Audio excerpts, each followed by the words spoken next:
श्रीशैलेशदयापात्रं दीपत्यादिगुणार्णवम् यदीन्द्रप्रणवं वन्दे रमजामातरमुनिं रमजामातृयोगीन्द्र वासरेकामं सदा सदा यदात्मसत्कार्यं रामाञ्जमुनिं भजे श्रीनाथसमारम्भां नादयामनमध्यमाम् अस्माचार्यपर्यन्तां वन्दे गुरुपरम्परां नित्यनश्चितपदां जग्मरुग्मं व्यामोहदस्तवितराणि तृणायमेने अस्मद्गुरो भगवतो सदैकसिन्धो रामानुजशरणो शरणं प्रपद्ये मातापिता युवदयस्तनयाय युवतिः सर्वं यदेव नियमेन तन्व्यानाम् आद्यस्मदेवकलाभिरामं श्रीमत्तन्मेणं ममामि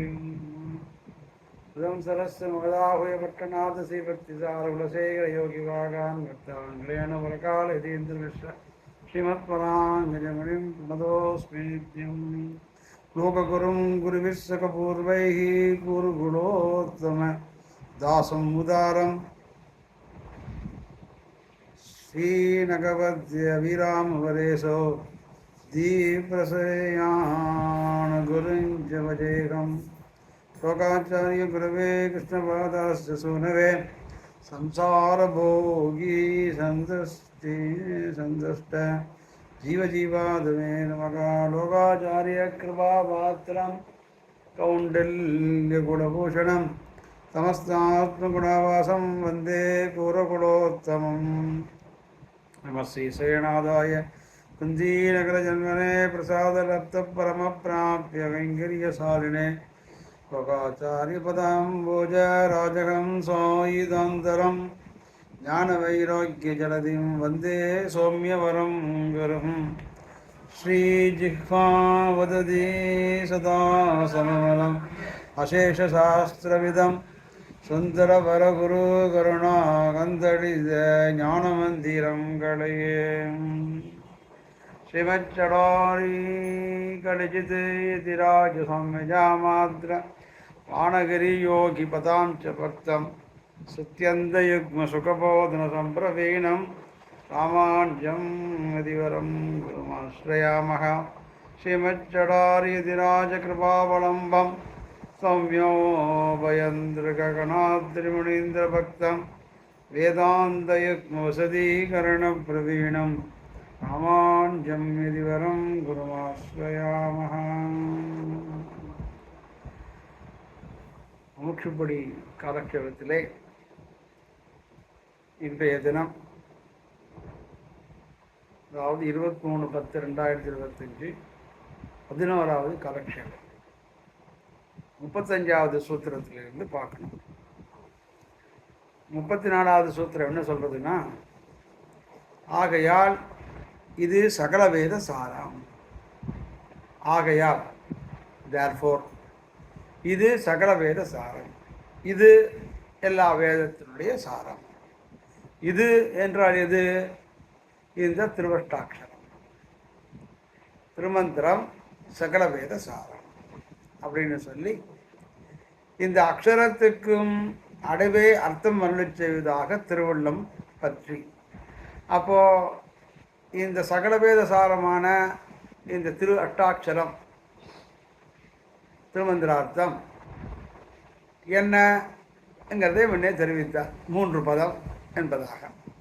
இப்படி 3 பதமும் அந்த ஒவ்வொரு பதத்தை எடுத்துக்கொண்டால் அதை அக்ஷரம் ஓம் என்று எடுத்துட்டால் அது ஆ ஊ மா அப்படின்னு அந்த அக்ஷரத்துக்கும் ஆனா என்ன, ஊனா என்ன, மா என்ன அப்படிங்கிறத சொல்லணும் அப்படிங்கிறத திருவள்ளம் பற்றி. இனி இவ் அக்ஷரத்துக்கும் அடைவே அர்த்தம் அருளச் செய்வதாக திருவள்ளம் பற்றி. யாரு? சுவாமி பிள்ளரோகனாச்சார். பிரதமம் முதலிலே அகாரார்த்தத்தை அருளச் செய்கிறார். அகாரம் ஆ என்ற எழுத்திற்கு அல்லது சப்தத்திற்கு என்ன அர்த்தம் என்பதை அருளச் செய்கிறார். இதில் அகாரம் என்று தொடங்கி 35வது சூத்திரம். இதில் அகாரம் சகல சப்தத்துக்கும் காரணமாய் நாராயண பதத்துக்கு சங்கரகமாய் இருக்கையாலே சகல ஜகத்துக்கும் காரணமாய் சர்வரக்ஷகனான எம்பெருமானை சொல்லுகிறது என்பதாக 35வது சூத்திரம். இதில் அகாரம் அகாரம் ஆ.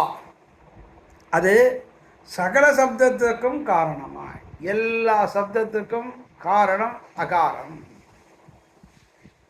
நாராயண பதத்துக்கு சங்கரகமாய், நாராயண பதத்தினுடைய சுருக்கமாகவும் அது இருக்கிறது. அது இருக்கையாலே சகல ஜகத்துக்கும் காரணமாய், எல்லா ஜகத்துக்கும், சகலம்னா எல்லா ஜகத்துக்கும், உலகத்திற்கும், எல்லா உலகத்திற்கும் காரணமாய் அது காரணமாக இருக்கிறது. இருந்து என்ன பண்ணுகிறது என்று கேட்டால் சர்வ ரக்ஷகனான எம்பெருமானை சொல்கிறது. இப்படி சகல சப்தத்துக்கும் காரணமாகும், நாராயண பதத்துக்கு சங்கரகமாகவும் இருந்து கொண்டு சகல ஜகத்துக்கும் காரணமாய் சர்வ ரக்ஷகனான எம்பெருமானை சொல்கிறது. இந்த அகார வாச்சியமான இந்த சப்தம் யாரை சொல்லுகிறது என்றால் அந்த எம்பெருமானை சொல்லுகிறது என்பதாக காட்டுகிறார். இதுதான் இன்று முமுட்சுப்படி 35வது சூத்திரம். 35வது சூத்திரம் என்ன சொல்கிறது அப்படின்னா, அந்த அகார வாச்சியமான அகாரம் அப்படிங்கிறதுக்கு என்ன அர்த்தம் அப்படின்னு எல்லாருக்கும் தெரியணுமே அப்படின்னு சுவாமி புல்லலோகாச்சாரியார் அதை விவரிக்கிறார். இதில்னா இந்த பிரணவத்திலே அகாரம் சகல சப்தத்துக்கும் காரணமாய், நாராயண பதத்துக்கு சங்கரகமாயும் இருக்கையாலே சகல ஜகத்துக்கும் இது காரணமாய் சர்வரக்ஷகரான எம்பெருமானை, சர்வ ஜகத்துக்கும் எல்லா உலகத்துக்கும் காரணமாக இருந்தால் பட்டு போருமே அப்படின்னா காரணமாகவும் இருக்கிறது. ஆனால் அந்த காரணமான காரணந்து தேயகா அப்படின்னு பிரம்மசூத்திரம், பிரம்மசூத்திரத்தில் ஒரு சூத்திரம் காரணந்து தேயகா அப்படின்னு, அந்த காரணமாய் சர்வலட்சணமான எம்பெருமானை இந்த அகார வாக்கியம் சொல்லுகிறது அப்படிங்கிறது சூத்திரார்த்தம்.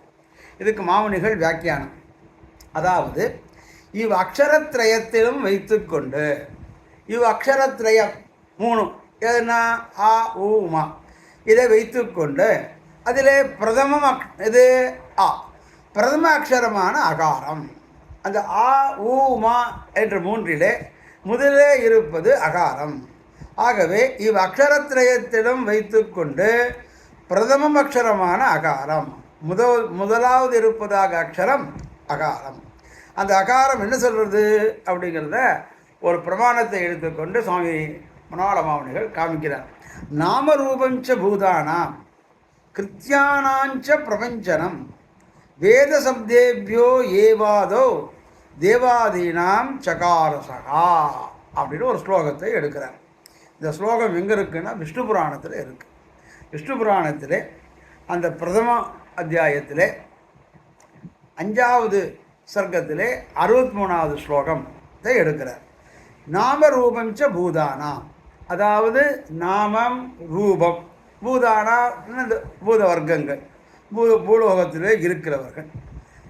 கிருத்தியானாஞ்ச பிரபஞ்சதம், சிருஷ்டி காலத்தில் தேவ மனுஷ திரிய ஸ்தாவரங்களாகிற 4 வகை யோனிகளில் பிறந்த ஜீவராசிகளுக்கும் நாம ரூபங்களையும் தொழில்முறைகளையும் வேத சப்தங்களிலிருந்தே பிரஜாபதி படைத்தார். பிரஜாபதி படைக்கிறார். எல்லாம் பிரளய காலத்திலிருந்து விடுபடும் பொழுது நாராயணன் நான்மகனை படைத்தார், நான்மகனும் தான்மகனாய் சங்கரனை அந்த கிரமத்திலே நாம ரூபஞ்ச பூதானாம் கிருத்தியானாஞ்ச பிரபஞ்சனம். இந்த சிருஷ்டி காலத்திலே தேவ மனுஷிய திரிய ஸ்தாவரங்களாகிய 4 வகை யோனிகளில் பிறந்த ஜீவராசிகளுக்கும் தேவர்கள், மனுஷர்கள், திரியக்னா பட்சிகள், பறவைகள், ஸ்தாவர ஜங்கமம் ஸ்தாவரங்கள், இந்த 4 வகை யோனிகளில் பிறந்த ஜீவராசிகளுக்கு அந்தந்த பிறந்த ஜீவராசிகளுக்கு அந்தந்த ரூபங்கள். இது மைனா, இது கிளி, இது புறா, இது மயில், இது கனகாமரம் செடி, இது மல்லிகை செடி, இது வாழை மரம், இது வேப்ப மரம் அப்படின்னு ஒவ்வொன்றுக்கும் ஒரு நாம ரூபம், அவர் நாமத்தையும் அதுக்கு ரூபத்தையும். இலையை பார்த்தா எல்லா இலையும் பச்சையாக தான் இருக்குது, ஆனால் நெல்லி இலை குட்டியாக இருக்குது, மாவு இலை பெருசாக இருக்குது, வாழை இலை அதோடு பெருசாக இருக்குது, புளிய இலை நெல்லி இலை மாதிரி இருக்குது. ஆனால் அதுக்கு இதுக்கும் டிஃப்ரென்ஸு தெரிஞ்ச வாழ்க்கை தெரியும், தெரியாத வாழ்க்கை இது ஒன்றும் ஒரே இலைதாலேயும்பா. இப்படி அது ஒவ்வொன்றுக்கும் நாம நிர்தேசத்தையும் பண்ணி அதுக்கு ஒரு ரூபத்தையும் கொடுத்து அதுக்கு ஒரு வர்ணத்தையும் கொடுத்து ஒரு கலரையும் கொடுக்குறது. எல்லா இலையும் பச்சையாக தான் இருக்குது, பச்சை இல்லாத இலையாக கிடையாது. சப்பாத்தி கல்லியுமா கொண்டு பச்சையாக தான் இருக்குது. ஆனால் அதுக்கு ஒரு நிறமும் ஒரு ரூபமும் ஒவ்வொன்றுக்கும் ஒவ்வொன்று. இதை மாதிரி எண்ணிலடங்கா தாவர ஜங்கமங்கள் திரியக்குகள் இப்படி 4 வகை யோனிகளில் பிறந்த ஜீவராசிகளுக்கு நாமத்தையும் கொடுத்து ரூபங்களையும் கொடுத்து அந்த தேவர் மனுஷாளுக்கு தொழில் முறைகளையும் இவன் இன்ன தொழிலை செய்வன், இவனுக்கு குலவித்தை கல்லால் பாகப்படும் அப்படின்னா என்ன? ஒரு தட்டாசாரி இருந்தான்னா அந்த தட்டாசாரி அவனுக்கு அந்த தான் தட்டான்னா கோல்டு ஸ்மித்து, அவனுக்கு தங்கத்தை உருக்கி அதை பொன்னாக்கி அதிலே ஆபரணம் செய்ய அவனுக்கு ஒரு வல்லமை ஒரு சக்தி. கொள்ளாசாரி இருந்தால் அவனுக்கு இரும்பை உருக்கி அதைனால் ஒன்றாவதுக்கு என்னென்ன பண்ண முடியுமோ அதைத்தான் அவனால் முடியும். ஒரு கொசவன் இருக்கான், அவனுக்கு மண்ணை எடுத்து பானை தான் பண்ண முடியும். பானை பண்ணுறவன் கொல்லப்பட்ட வேலை பண்ண முடியாது, கொல்லப்பட்டவன் தச்சனாக முடியாது. தச்சன் ஆசாரியாக இருக்கிறவன் மரவேலை செய்கிறவன் இரும்பு வேலை செய்ய தெரியாது, இரும்பு வேலை செய்கிறவன் மரவேலை செய்ய தெரியாது, இரண்டும் செய்கிறவனுக்கு தங்க வேலை செய்ய தெரியாது. இப்படி ஒவ்வொருத்தருக்கும் ஒவ்வொரு தொழிலையும் முறைகளையும் ஏற்படுத்தி இது யார் எல்லாம் எப்படின்னா இதை எல்லாமே வேத சப்தங்களில் இருந்தே பிரஜாபதி உண்டாக்கினான், படைத்தான் என்பதாக இந்த ஸ்லோகம் விஷ்ணுபுராண ஸ்லோகம் சொல்லுகிறது. அதே சுவாமி மனோகர மாமுனிகள் எடுத்து என்கிறபடியே லௌகிக சகல சப்தங்களுக்காம், லௌகிகமாக இருக்கக்கூடிய சகல சப்தங்கள், வைதிகமாக இருக்க சப்தங்களும் சரி, லௌகிகமாக மரம் தலை இலை செடி கொடி தட்டை வட்டை வட்டை ஜங்கமம் தாவரம் சட்டி புட்டி எத்தனை பதார்த்தங்கள்னா அத்தனை பதார்த்தங்களும் லௌகிக சப்தங்களுக்கும் வேதம் காரணமாய். இந்த லௌகிக சப்தங்களுக்கும் காரணம் எது? வேதம்தான். ஆனால் பிரஜாபதி வேதத்தை தொழில் முறைகளிலும் வேத சப்தத்தில் இருந்தே பிரஜாபதி படைத்தான் என்பதாக இந்த ஸ்லோகம் காட்டுகிறது. அதே சுவாமி மனோகர மாமுனி நாம ரூபஞ்ச பூதானாம் கிருத்தியானாஞ்ச பிரபஞ்சனம் வேத சப்தேபிய ஏவ ஆதவ் தேவாதீனாம் சகாரசகா. வேத சப்தத்தில் இருந்தே வேத சப்தேபியா ஏவ அதிலிருந்தே ஆதவ் முதலிலே தேவாதீனாம் சகாரசகா இந்த வேத சப்தத்திலிருந்தே இந்த பிரஜாபதியானவன் படைத்தான் என்கிற ரீதியிலே என்பதை சொல்லி மேலே அடுத்த ஒரு பிரமாணத்தை எடுக்கிறார். பிரணவாத்யாக ததா வேதாகா என்பதாக. இது எங்கே இருக்குன்னா லக்வத் ஸ்மிருதின்னு ஒரு ஸ்மிருதி. இது எங்கே இருக்கோ மாமுனிகளுக்கு தான் தெரியும், வேறு யாருக்கும் தெரியாது. லக்வத் ஸ்மிருதின்னு ஒரு ஸ்மிருதி. அந்த ஸ்மிருதியிலே என்ன எடுக்கிறாருன்னா பிரணவாத்யாஸ் ததா வேதாக பிரணவே பரியவஸ்திதாக வாங்மயம் பிரணவ சர்வம் தஸ்மாத் பிரணவம் அபியசே அப்படிங்கிற ஒரு ஸ்லோகத்தை எடுக்கிறார். என்ன அப்படின்னா எல்லா வேதங்களும் பிரணவத்தை முதலில் கொண்டவை. அதுதான் முன்னாடியே சொல்லிட்டேன். 3 தயிர் தாளிகளை எடுத்து வெண்ணெயை திரண்டி அந்த 3ஐயும் சேர்த்து எப்படி ஒரு வெண்ணெய் வருமோ அதுபோல இந்த அகார உகார மாச்சியமான இந்த 3 தயிர்த்தாழை வெண்ணெய் எடுத்து அதில் இருந்து எடுத்தது தான் இந்த பிரணவம் அப்படின்னு முன்னாடி சூத்திரத்திலே அங்கே காமிச்சார். எத்தனாவது சூத்திரம் அப்படின்னா 33வது சூத்திரத்திலே 3 தாளிகளை தயிரை நிறைத்து கடைந்து வெண்ணெய் திரட்டினாற் போல 3 வேதத்திலும் இருந்து 3 அக்ஷரத்தையும் எடுத்தது என்பதாக காட்டுகிறார். அதைத்தான் இங்கே இன்னொரு பிரமாணம் காமிக்கிறார். ஸ்மிருதி பிரமாணம் லக்வஸ் ஸ்மிருதி. அதிலிருந்து பிரணவாத் யாஸ் ததா வேதாக எல்லா வேதங்களும் பிரணவத்தை முதலில் கொண்டவை. ஓம் இது ஏகாட்சரம் நம இது தி அக்ஷரே நாராயண இது பஞ்சாட்சராணி அப்படி சொல்ல. ஓம்னு ஒரு எழுத்து, நமஹா 2 எழுத்து, நாராயணா 5 எழுத்து, பஞ்சாட்சரம். இப்படி எல்லா வேதங்களும் பிரணவத்தை முதலில் கொண்டவை. பிரணவம் இல்லாமல் வேதம் கிடையாது. எது ஆரம்பித்தாலும் வேதம். அதனால் அதனால தான் திவ்ய பிரபந்தத்துக்கு ஏத்தம் சொல்லும் பொழுது பெரியாழ்வாருக்கு ஏத்தம் சொல்லும் போது திருப்பல்லாண்டு இல்லாமல் திவ்ய பிரபந்தம் கிடையாது, ஓம்ஸ் இல்லாமல் வேதம் கிடையாது போல திருப்பல்லாண்டு தொடக்கம் இல்லாமல் அது முன்னாடியாக சொல்லி தான் தொடங்கணும். அந்த வேதத்துக்கு ஓம் என்னும் அதுபோல் உழவுக்கெல்லாம் சுருக்காய் தான் மங்களமாதலால் சுவாமி மனோகர பாவனையில் உபதேசத்திரமாண்டு காண்பிக்கிறார். அப்படி ஓம் எப்படி முக்கியமோ அதுபோல் திவ்ய பிரபந்தத்துக்கு பெரியாழ்வார் அருள் செய்த பல்லாண்டு மங்களாசாசனம். இப்படி எல்லா வேதங்களுக்கும் பிரணவத்தை முதலில் கொண்டவை, பிரணவத்தில் முடிகின்றன. ஆரம்பிக்கும் போது ஓம்னு ஆரம்பிக்கணும். ஓம் அக்னிமீலே புரோகிதே அப்படின்னு ஆரம்பித்தா, ஓம் சன்னோ மித்ரசம் அப்படின்னு ஆரம்பித்தா, கடைசியில் முடிக்கும் போதும் அதை சொல்லி ஓம்னு முடிக்கணும். இப்படி பிரணவத்தை முதலில் கொண்டவை பிரணவத்தில் முடிகின்றன. ஆரம்பமும் ஓம், முடிவும் ஓம். எல்லா சொற்களும் பிரணவமாயே இருக்கு. எந்த சொற்கள் எடுத்துட்டாலும் அது பிரணவத்திலிருந்து தான் உண்டானது. பிரணவார்த்தம் எல்லா சத்தங்களும் இருக்கும் வேத சத்தங்களிலே. ஆகையால் பிரணவத்தை கற்க வேண்டும். ஆகவே ஒருத்தன் பிரணவத்தை கற்க வேண்டும். ஏன் பிரணவத்தை கற்கன்னா, வேத ஆரம்பமும் தான் சொல்லிலும் நீ, பொருளிலும் நீ, சொல்லுகின்ற தோன்றுகின்ற ஜோதியும் நீ. திருச்செந்தூரத்திலே திருமசை ஆழ்வார் காமிக்கிறார். சொல்லினால் பொருளும் நீ, சொல்லப்படும் பொருளும் நீ, சொல்லினால் என்றது சொல்லிலே தோன்றுகின்ற ஜோதியும் நீ என்பதாக. சொல்லும் நீ தான், பொருளும் நீ தான். சொல்லுவன் சொற்பொருள் பொருளுமானாய் அப்படிங்கிறார் திருமங்கை ஆழ்வார். இப்படி எல்லா வேதங்களும் பிரணவத்தை முதலில் கொண்டவை, பிரணவத்திலே முடிகின்றன. எல்லா சொற்களும் பிரணவமாய் இருக்கிறாகையாலே ஆகையால் பிரணவத்தை கற்க வேண்டும் என்று சொல்லியிருக்கு.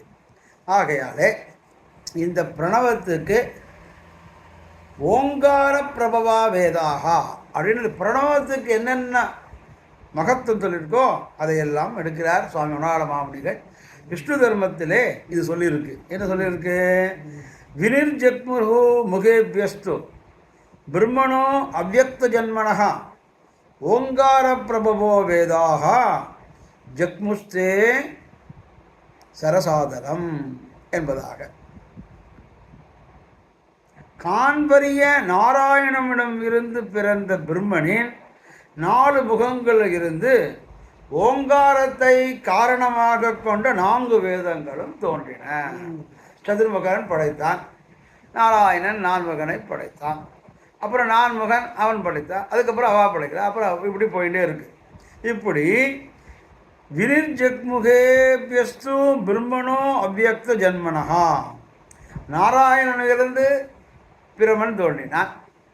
பிரம்மாவிலிருந்து 4 பிரம்மாவினுடைய 4 முகங்களிலிருந்து ஓங்காரத்தை காரணமாக கொண்ட 4 வேதத்துக்கு ஓம் உண்டு.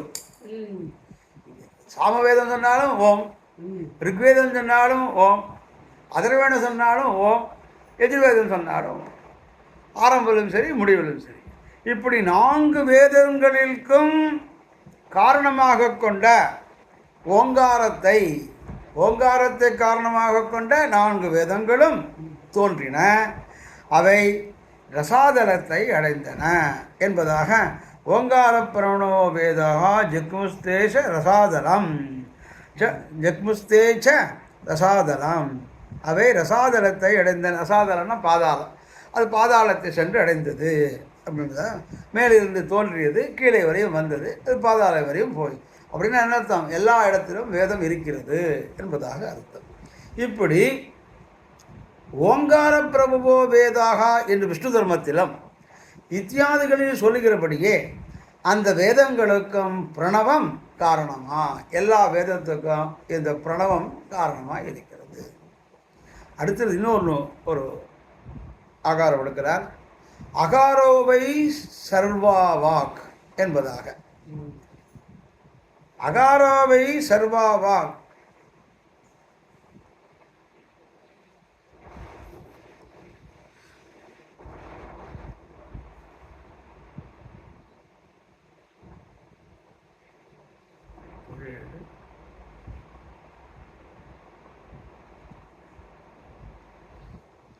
பிரணவாத்யஸ்து வேதாக என்றும் ஓங்கார பிரபவோ வேதாக இத்தியாதிகள் சொல்கிறபடியே ஓங்கார பிரபவோ வேதாக அப்படின்னா ஓங்கார பிரபோ ரெண்டுமே ஓங்கார பிரபவோ வேதாக வேதத்திலே ஓங்காரம் தான் முக்கியம். முதலே அது சொல்கிறது, அது முக்கியம். அதையும் காமிச்சு இத்தியாதிகளில் சொல்லுகிறபடியே அந்த அந்த வேதங்களுக்கும் பிரணவம் காரணமாக, எல்லா வேதங்களுக்கும் பிரணவம் காரணமாக இருக்கிறது. சஸ்ய பிரகிருதி லீனஸ்ய என்கிறபடியே அந்த பிரணவத்துக்கு தான் காரணமாக இருக்கையாளே என்பதாக அடுத்தது ஒரு தைத்திரிய நாராயணத்தில் உதாரணம் எடுக்கிறார். என்னென்னா, யத்வேதாதோ ஸ்வரப்ரோக்தோ வேதாந்தேச்ச பிரதிஷ்டிதா தஸ்ய பிரகிருதி லீனஸ்ய யகா பரகா ச மகேஸ்வரா என்பதாக. யாதொரு ஸ்வரமாகிய ஓங்காரம் வேதத்தில் முதலில் ஓதப்படுகிறதோ, யத்வேதாதோ யத்வேத ஆதோ ஸ்வரகா புரோக்தா, எது வேதோ வேதத்தில் ஆதோ முதலிலே ஸ்வரகா ஸ்வரமாக புரோக்தோ சொல்லப்படுகிறதோ, வேதாந்தேச்ச பிரதிஷ்டிதா வேதாந்த அண்டத்திலும் பிரதிஷ்டிதா இருக்கிறதோ சொல்லப்படுகிறதோ, தஸ்ய பிரகிருதி லீனஸ்ய யகா பரகா ச மகேஸ்வரா. வேதத்தின் ஓங்காரம் வேதத்தின் முதலில் ஓதப்படுகிறது, வேதத்தின் முடிவிலும் நிலை நிற்கிறதோ, தன் காரணத்தில் அகாரத்தில் அடங்கிய அந்த ஓங்காரத்துக்கு பொருளாய் இருப்பவனே மகேஸ்வரன். அந்த ஓங்காரத்துக்கு பொருளாக இருக்கிறவன் யாரு? பரகா ச மகேஸ்வரகா. இந்த ஓங்காரம் முதலிலும் முடிவிலும் ஓதப்படுகிறது.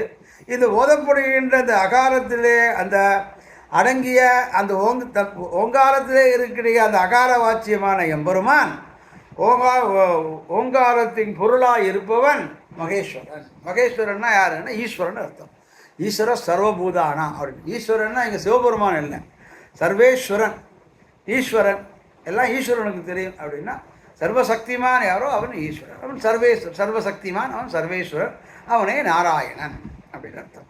மகேஸ்வரன்னா இங்கே சிவன் கிடையாது. அது லௌகிகமாக அப்படி பேச்சு வந்துருக்கு. ஈஸ்வரன்னா எம்பெருமான் தான் ஈஸ்வரன், அவனை என்றால் ஈஸ்வரன் கிடையாது என்பதாக காட்டி, அதற்கு மேலே தஸ்ய பிரகிருதி லீனஸ்யங்கிறபடியே அந்த பிரணவ தனக்கு தான் காரணமாக இருக்கிறார், அந்த பிரணவத்துக்கு தானே காரணமாக இருக்கிறார்.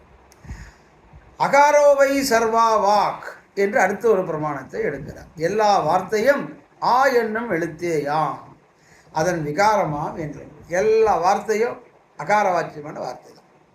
அகாரம் இல்லாமல் எதுங்க? ஏன்னா உயிரெழுத்து மெய்யெழுத்து, அந்த மெய்யெழுத்தை கா வர்ணன்னா எப்படி வரும்? இக்கும் ஆவும் சேர்ந்தால் தான் கா வரும். இக் ப்ளஸ் ஆ கா. அப்போ அகார வாச்சியம் இல்லாமல் எந்த சத்தமும் வராது. அதை ஒவ்வொரு வார்த்தையும் அக்கு வேற ஆணு வேற பிரித்தோம்னா அதில் அகார வாச்சியம் வந்து நிற்கும் என்பதாக காமிக்கிறார். இப்படி எல்லா வார்த்தையும் ஆ என்ன எழுத்தேயா அதன் விகாரமாக என்று. ஒன்று அது சாட்சாத்தாக இருக்கும், இல்லாட்டா அதனுடைய விகாரமாக இருக்குது. விகாரம்னா அதனுடைய பிரிவுன்னு என்ன? அது பிரித்தா அது சந்தி பிரித்தா அதில் வர எழுத்து கடைசியில் அகாரமாக இருக்கும். இப்படி அகாராவை சர்வாவா, இது கண்ணன் கீதைகளே அக்ஷரானாம் அகாரோஸ்மி என்பதாக எல்லா அக்ஷரங்களிலே நான் முதன்மையாக இருப்பது அகார வாச்சியமாக இருக்கிறேன். இப்படி சமஸ்த சப்த மூலத்வாது அகாரஸ்ய சுபாவதா என்கிறபடியே சகல சப்தங்களுக்கும் காரணமாய் சர்வேஸ்வரன் சமஸ்த வஸ்து சரீரதையா சர்வ ரக்ஷனாயிருக்கும்படியே பிரதிபாதிக்கிறது நாராயண பதத்துக்கு சங்கரகமாய் இருக்கையாலே என்பதாக. வாமனம் புராணத்திலே ஒரு ஸ்லோகம் எடுக்கிறார்.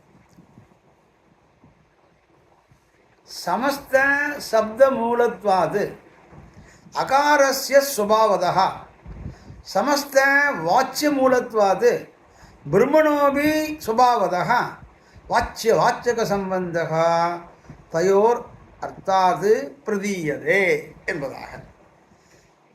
இயல்பாகவே அகாரம் எல்லா சொற்களுக்கும் மூல காரணமாய் இருக்கையாலும் இயல்பாகவே பரம்பொருளும் எல்லா பொருளுக்கும் மூல காரணமாக இருக்கையாலும் பரம்பொருள் எல்லாத்துக்கும் மூல காரணம். இந்த அகாரமும் எல்லா சொற்களுக்கும் மூல காரணம். உள்ளிலே இருக்கான், உள்ளிலும் இருக்கான், பொருளும் இருக்கான், சகல சேதனா அச்சேதன வஸ்துக்களிலும் எம்பெருமான் இருக்கான். மூல காரணமாக இருக்கையாலும் அகாரத்திற்கும் பரம்பொருளுக்கும் சொல்லும் அதன் பொருளுமாயிருக்கும் சப்தம் சொற்பொருள் தன்மையால் தோன்றுகிறது. அகாரத்திற்கு அப்பரம்பொருளுக்கும் சொல்லும் அகார வாச்சியமான அந்த எம்பெருமான் ஒரு சொல் சொன்னானா அந்த சொல்லிலும் இருக்கான். சொல்லுகின்ற சோதினி திருச்சிந்தபுரத்தை சொன்னேன். இப்போ சொன்ன அந்த பாசனம் தான். அகாரத்திற்கும் அப்பரம்பொருளுக்கும் பொருளுமாய் இருக்கும். அந்த அகாரத்துக்கும் சம்பந்தம், அந்த அகாரத்தில் இருக்க பொருளுக்கும் சம்பந்தம், அந்த பொருளுக்கும் சொல்லும் அதன் பொருளுமாய் இருக்கும் சம்பந்தம் சொற்பொருள். அதாவது சொல் அதனுடைய பொருள். சொல்லுவன் சொற்பொருள் அப்படின்னா அந்த சொல்லுக்கு சொல்லிலையும் இருக்கான், சொல்லப்படும் பொருளிலும் இருக்கான். ஒரு சொல் இருக்குது, அந்த சொல் என்ன சொல் அப்படின்னா ஏதோ ஒரு வார்த்தை, அந்த வார்த்தையிலும் அவன் இருக்கான். அவன் தான் சமஸ்த எல்லாத்துலையும் இருக்கானே. அப்போது சொல்லக்கூடிய பொருளும் இருக்கான். அந்த சொல் நமக்கு சொல்லினுடைய பொருள் தெரிஞ்சால்தான் அந்த சொல் என்னென்னு தெரியும். இப்போ கடம்னு இருக்குது, குடம்னு இருக்குது. குடம்ங்கிற ஒரு சொல்லிலே அவன் இருக்கிறான். குடம்னா என்னதுன்னு ஒரு குழந்தைக்கு தெரியுமோ? தெரியாது. முதல்ல அந்த கத்தின அப்புறம் தான் அது தெரியும். அதனால் அந்த சொல்லிலும் இருக்கான். ஓ, குடம்னு இதுக்கு தான் சொல்லுவாளா அப்படின்னு ஒரு ஞானம் வந்த அப்புறம், இது ஒரு செல்ஃபோன் அப்படின்னா, செல்ஃபோனே பார்க்காத வாழ்க்கை ரிஷிசங்கர் மலையே பார்த்தது இல்லையா? மலைன்னா எப்படி இருக்குன்னா மலைங்கிற சொல்ல அவருக்கு தெரியாது. ஒரு தரம் தெரிஞ்சிருக்குன்னா அதுக்கப்புறம் அதனுடைய பொருள் தெரியும். அப்போ சொல்லும் தெரியணும், பொருளும் தெரியும். You should have no the word and it's meaning. ஒரு பொருளும் தெரியணும், அதனுடைய மீனிங்கும் தெரியணும். அப்படி தெரிஞ்சால் தான் அந்த வஸ்து என்னன்னு நமக்கு ஒரு ஞானம் வரும். அந்த பேனாவை எடுத்துக்கொண்டு வா அப்படின்னா பேனா என்ற சொல் என்னென்னு தெரியணும். அந்த பேனா என்ற சொல் பேனாவை குறிக்கிறது, பென்சிலை குறிக்கவில்லைங்கிற ஞானம் இருக்கணும். அப்போ அது சொல்லும் தெரியணும், அந்த சொல்லுக்குடைய பொருளும் தெரியணும். இப்படி சொல்லிலும் அவன் இருக்கிறான், சொல்லப்படும் பொருளிலும் இருக்கிறான் என்பதாக இந்த ஸ்லோகத்திலே காட்டுகிறான். சமஸ்த சப்த மூலத்வாது அகாரஸ்ய சுபாவதா சமஸ்த வாச்சிய மூலத்வாது பிரம்மணோபி சுபாவதா. வாச்சியத்திலும் இருக்கான், வாக்கியத்திலும் இருக்கான், நாமத்திலும் இருக்கான், நாமியிலும் இருக்கான், சொல்லிலும் இருக்கான், பொருளிலும் இருக்கான், நாமத்திலும் இருக்கான், நாமியிலும் இருக்கான், வாச்சியத்திலும் இருக்கான், வாச்சகத்திலும் இருக்கான். வாச்சிய சம்பந்தகா தயோர் அர்த்தார்த்த பிரதீயதே. இதனால் அதன் அர்த்தம் நமக்கு தெரியப்படுகிறது என்பதாக என்கிறபடியே சகல சப்தத்துவங்களுக்கும் காரணமாக, எல்லா சப்தத்துக்கும் காரணமாக, சர்வ சப்தம் எல்லா சப்தத்துக்கும், அது எந்த லாங்குவேஜாக இருந்தாலும் சரி. சர்வேஸ்வரன் சமஸ்த வஸ்து சரீரதையா, எல்லா வஸ்துக்களிலும் அவன் இருக்கான். அனேன ஆத்மனஹா அனுப்பிரவிசிய நாமரூபோ அப்படின்னு இருக்கு. அனேன ஆத்மனா அனுப்பிரவேஷ், ஒவ்வொரு வஸ்துவிலும் அவன் அனுப்பிரவேசித்து அதுக்கு ஒவ்வொரு பெயரை. இது கடம், ஒரு மண்ணில் ஒரு கடம் பண்ணுறான், அவர் கடம் பண்ணுறான், சட்டி பண்ணுறான், பானை பண்ணுறான், கலசம் பண்ணுறான், எல்லாம் மண்ணால் தானே. ஆனால் அதுக்கு நாமரூபம் ஒவ்வொன்றுக்கும், இது சட்டி, இது பானை, இது கலசம், இது ஆள். இது ஆள்னா விளக்கேற்றுறாரு, ஆள்னு சொல்லுவாங்க நம்ம ஊரில். விளக்கேற்றுற இதுக்கு ஆள். திருக்கார்த்திக்கு ஆள்லாம் வாங்கியாச்சா? ஆள் சட்டி. ஆனால் எல்லாம் வஸ்து ஒன்றும், ஆனால் அதனுடைய விகாரங்கள் பல நாமரூபம் வெவ்வேறு. அதுபோல சகல சப்தத்துவங்களுக்கும் காரணமாய் சர்வேஸ்வரன் சமஸ்த வஸ்து சரீரதையா, சர்வ ரட்சகனாக இருக்கும்படி எல்லா இடத்திலும் அனுப்பிரவேசித்து எல்லாருக்கும் ரட்சணமாக இருக்கும்படியை எது பிரதிபாதிக்கிறது? எல்லா இடத்திலும் இருக்கான், எல்லா சொல்லிலும் இருக்கான், சொல்லினுடைய பொருளிலும் இருக்கான், சமஸ்த வஸ்துவிலும் இருக்கான், சமஸ்த ரட்சகனாயும் இருக்கான். அப்படிங்கிற இருக்கும்படியை எது பிரதிபாதிக்கிறதுனா அந்த நாராயண சப்தம் பிரதிபாதிக்கிறது. நாராயண பதத்துக்கு சங்கரகமாக இருக்கையால் இது எல்லாம் இது பண்ணுறது நாராயண சப்தம் பண்ணுறது. நாராயண சப்தத்து எது சங்கரகம்? ஓம் சங்கரகம். ஓம்க்கு எது சங்கரகம்? ஆவுமா ஆ சங்கரகம். ஆகவே அகார வாச்சியமாக இருக்கார் எம்பெருமான் நாராயணன் இருக்கான். நாராயண பதத்துக்கு சங்கரமாக இருக்கையாரே என்பதாக காட்டி மேலே அடுத்தது காமிக்கிறார். தைத்திரிய பிருகதாரண்யம் யதோவா இமானி பூதானி ஜாயந்தே ஏன ஜாதானி ஜீவந்தி அப்படின்னு ஒரு ஆகாரத்தை எடுக்கிறார். அதாவது யதோவா இமானி பூதானி ஜாயந்தே, இந்த வேத வாக்கியம் அதெல்லாம் உபனிஷத்து. ஏன ஜாதானி ஜீவந்தி யத் பிரயத் அபிசம்விசந்தி தத் விஜ்ஞாச அப்படிங்கிறாப்புல இந்த பொருள்கள் யாதொன்றும் இருந்து தோன்றுகின்றனவோ, இந்த பொருள்களெல்லாம் ஏதாவது ஒரு இடத்துல தானே தோன்றி இருக்கணும். தோன்றியவை யாதொன்றிலும் வாழ்கின்றவை. இது எங்கேயோ தான் தோன்றித்து எங்கேயோ வாழ்கிறது. தேன் மலையில் கிடைக்கிறது, ஆனால் வாழ்கிறது எங்கே? ஊரில் வியாபாரம் பண்ணுறோம், ஊரில் வாழ்கிறது. ஸோ தோன்ற இடம் ஒன்று கொம்பு தேன் அப்படின்பா, அது மலையிலே கிடைக்கும். அது வாழ்கிற இடம் நாட்டிலே சந்தனக்கட்டை காட்டிலே கிடைக்கிறது. கிரகங்களிலும் கோவில்களிலும் சந்தனத்தை எடுத்து எம்பெருமானுக்கு. ஸோ பிறந்த இடம் ஒன்று, வாழ்கின்ற இடம் ஒன்று. அதுபோல இந்த பொருள்கள் யாதொன்றிடம் இருந்து தோன்றுகின்றனவோ, எதிலேருந்து தோன்றித்தோ, தோன்றியவை யாதொன்றினால் வாழ்கின்றனவோ, எங்கே வாழ்ந்தாலும் சரி எதனால் வாழ்கிறது? இது அங்கே தோன்றித்து இங்கே வாழ்கிறது. இங்கே வாழ்கிறதுன்னா யாரால் வாழ்கிறது அப்படின்னா ஏதோ ஒத்தனால் வாழ்கிறது. அது யாருன்னா அது எம்பெருமான். தோன்றியவை யாதொன்றினால் வாழ்கின்றவோ, அழியும் போது யாதொன்றை அடைகின்றவோ. இது உற்பத்தி விநாசம். உற்பத்தினா தோன்றுதல், விநாசம்னு அழியது. அது அழியும் போது யாதொன்றை அடைகின்றவோ அதுவே பிரம்மமாகையால் அதை அறிவாய். எங்கேருந்து தோன்றித்து ஒரு நதி மலையிலே தோன்றுறது, வாழ்கிறது, எல்லா கிராமங்களும் வழியாக போகிறது, கடைசியில் போய் அடைகிறது சமுத்திரத்தில் போய் அடைகிறது. அப்போது எங்கே தோன்றித்து எங்கே வாழ்ந்தது, அது யார் வாழ வச்சா, எங்கே போய் அது லயமாறுது, சமுத்திரத்தில் லயமாறுது. இதுபோல எல்லாமே ஒன்று உற்பத்தியிலே தோன்றும், வாடும், லயத்திலே போய் அடையும். அது எங்கே போய் அடைகின்றது என்றுவா யாதொன்றை அடைவே அதுவே பிரம்மமாகையால் அதை அறிவாய். அதுதான் பிரம்மம். எல்லாம் பிரம்மத்திலிருந்து ஆரம்பம், பிரம்மத்திலே போய் முடிகிறது. அதனால இத்தியாதிகளில் சொல்லுகிறபடியே அடுத்தது இன்னொரு பிரமாணம் எடுக்கிறார். சயேவ சிருஜ்யா சஜ சர்க்க கர்த்தா சயேவ பாத்தியதி ச பால்யதே ச என்பதாக அடுத்தது விஷ்ணு புராணத்திலிருந்து ஒரு ஸ்லோகத்தை எடுக்கிறார். சயேவ சிருஜ்யா சஜ சர்க்க கர்த்தா சயேவ பாத்தியதி ச பால்யதே ச பிரம்மா அவஸ்தாவி அசேஷமூர்த்தி விஷ்ணு வரிஷ்டோ வாதோ வரேண்யா என்பதாக. அதாவது சிருஷ்டிக்கப்படுபவனும் விஷ்ணுவே, சிருஷ்டியை செய்பவனும் அவனே. அவனே இவற்றை காப்பாற்றுகிறான். அவனே பிரளய காலத்தில் இவற்றை உண்கிறான். அவனே காப்பாற்றவும் படுகிறான், உண்ணவும் படுகிறான். மிகச் சிறந்தவனும் வரமளிப்பவனும் வரிக்கப்பவனுமான விஷ்ணுவே பிரமன் முதலான நிலைகளாலே எல்லா உலகையும் சரீரமாக கொண்டிருக்கிறான் என்பதாக இந்த அடுத்த ஒரு பிரமாணத்தை காமிக்கிறார். அது என்ன பிரமாணம் அப்படின்னா விஷ்ணு புராண ஸ்லோகம் இது. அதாவது அவனே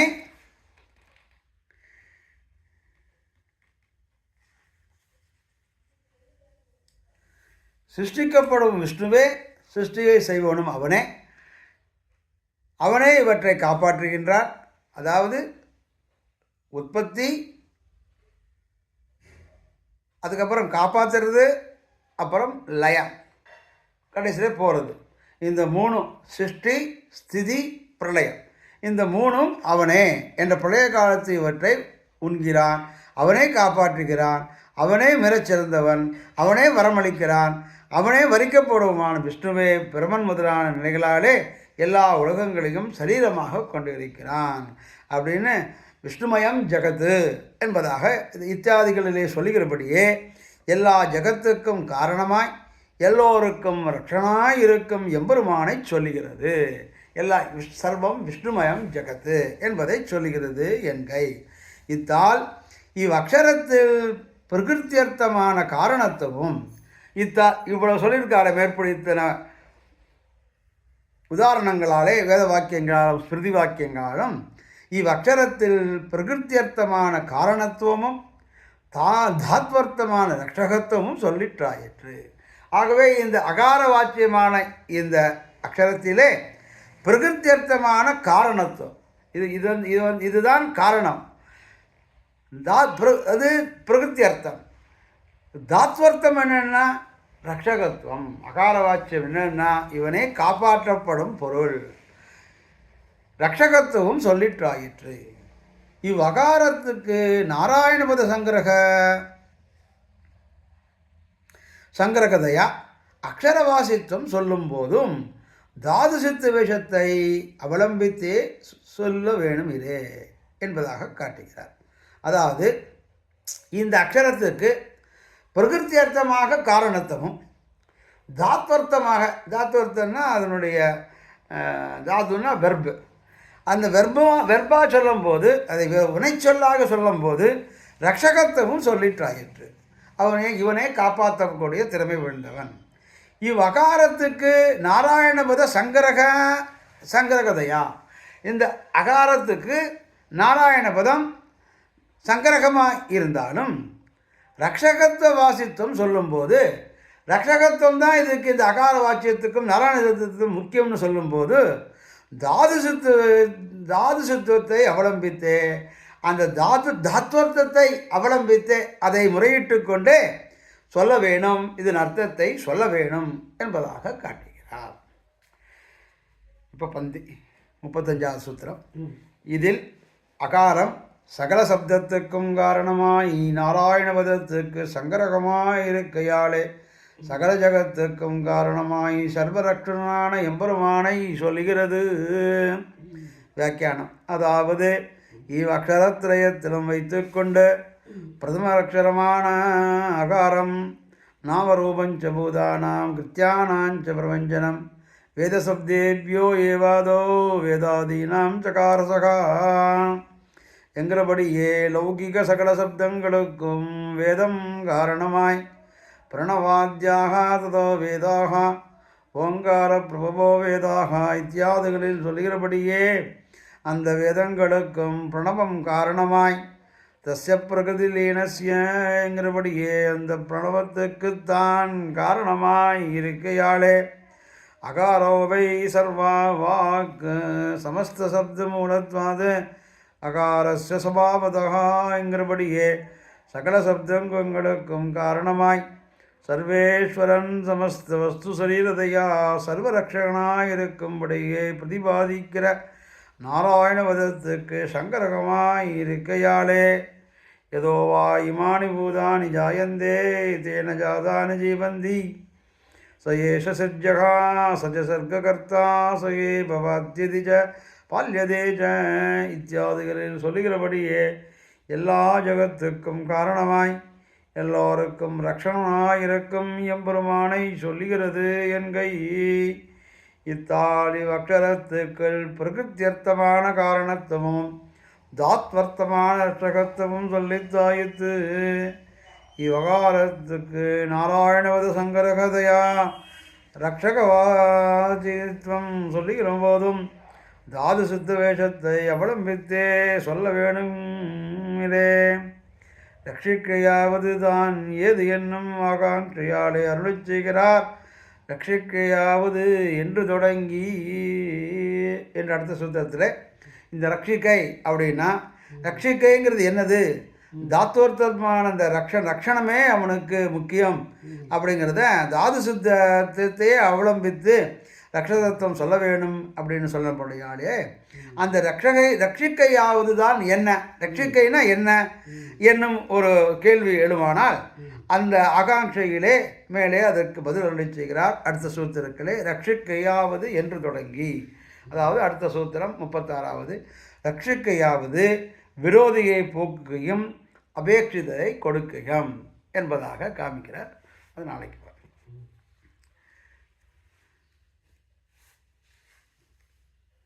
கோதிலுலகா சிறியன் கூறகுலோத்தமதாதர் தேதில் திருமலையாழ்வார் செடுங்குறவை மணவாளர் ஓதுவகள் திருநாவீருடைய பிரான் தாதருடன் போத மணவாளுமணி பொன்னடிகள் போத்துவனே வாழி உலகாசிரியன் வாழியவன் மண்ணுகுளம் வாழி முடும்பை என்னும் மாநகரம் வாழி மனம் சூழ்ந்த பேரின்ப மல்குமிகு நல்லாயினம் சூழ்ந்திருக்கும் இருப்பு ஓது முடும்பை உலகாசிரியன் அருளேது மறவாத எம்பெருமான் நீதி விடுவா சிறுநல்லூர் மாமலையோன் பாதந்தலுவாருக்கு வாராது துய. நமஸ்ரீ ஸ்ரீநாதாரிய குந்தி நகர ஜன்மனே பரமப்பிராபிய வைங்கரி தாரணே சிமச்சடாரி கணச்சித்திராஜ சம்யஜா மஹதிரவாணகிரி யோகி பதாம் ச பக்தம் சுத்தியந்த யக்ம சுகபோதர சம்பிரவீணம் அமாஞ்சம் இதுவரம் குருமாஸ்ரயாமகா ஸ்ரீமச்சடாரிதிராஜ கிருபாபலபம்பம் சம்யோபயந்திர ககணாத்திரிமுனீந்திர பக்தம் வேதாந்த யக்மசதீகரண பிரவீணம் ரவாஞ்சம் இதுவரம் குருமாஸ்ரயாமகா. நாளைக்கு 36வது சூத்திரம் ரட்சிக்கையாவது விரோதியை போக்கிக்கும் அபேட்சிதையும் கொடுக்கும். நாளை தினம் பார்க்கலாம்.